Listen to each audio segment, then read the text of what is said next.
So You Some Company started with, it was probably the quickest song on the record that was written. I remember listening to Danny Auerbach of the Black Keys talking on NPR about Sam Cooke and the Soul Stirrers. Just cut the music off and just kind of kept playing in my head. And by the time I got home, I just had to remember like half the song and like play it on guitar and kind of what I had. So it was done within 20 minutes. It sounded like this kind of at first.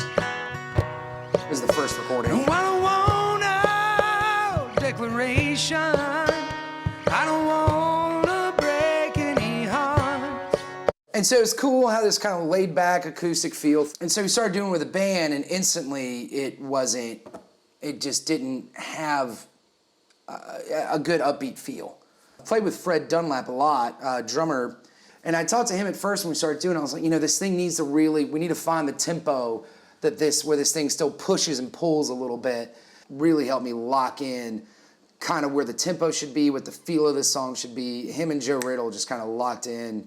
And so when we started recording it, I said to Fred at first, he was just kind of counting off like 1, 2, 3, pa-pa, to an end. And I was like, it needs like a signature drum roll in. Like it needs something like before the band comes in, you know exactly what the sound is. And after like a take or two, he did this. And it was fantastic.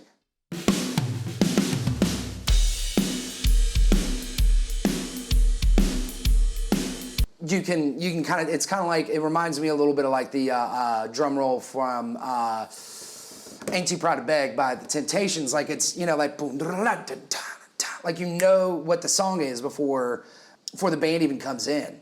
So I'm really happy that we were able to get that. So Fred did a fantastic job. Fred also did this. This was the take that we used, and you can hear him where he thinks he messes up because he comes in late on the build-up.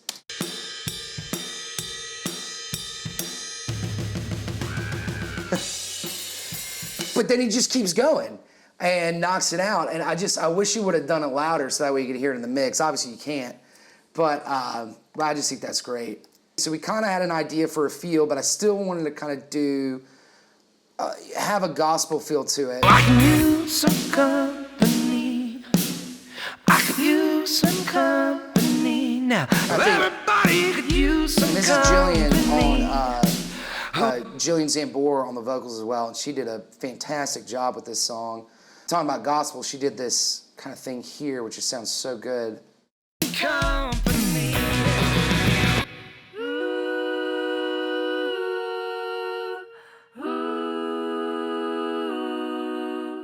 Which is just so great, and it really kind of ties the song together right there at the end.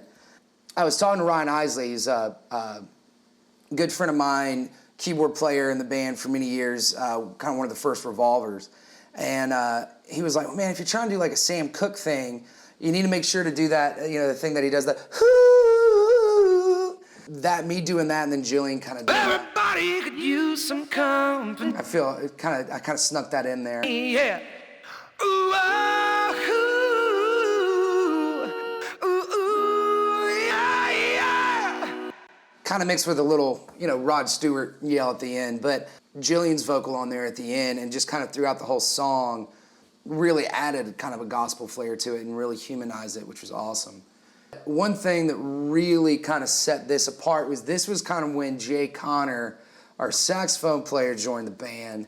I'd always loved saxophone. I never, really thought this was going to be a horn band. I always kind of thought it's probably going to be more of a rock thing with maybe a little bit of a country influence. And but Jay was this guy I knew around town, played a show or two with him, and had him jump in on a show, and he just locked in right away with everything we were trying to do.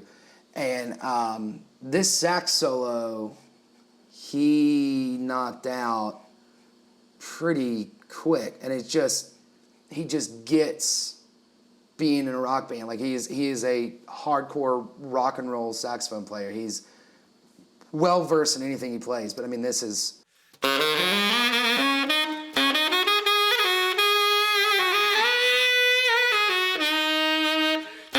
hear him take a breath? I mean just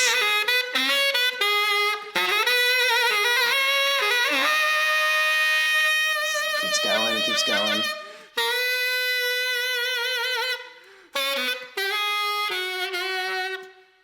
mixing that sax was super simple. Just 2 or 3 mics up, one kind of right on his horn and 1 or 2 in the room. The room sounded great, Jay sounded great. There was really nothing more. I kind of mixed it a little bit, and I felt like I overdid it, and then I just kind of took everything off of it, and that's pretty much what this sound is.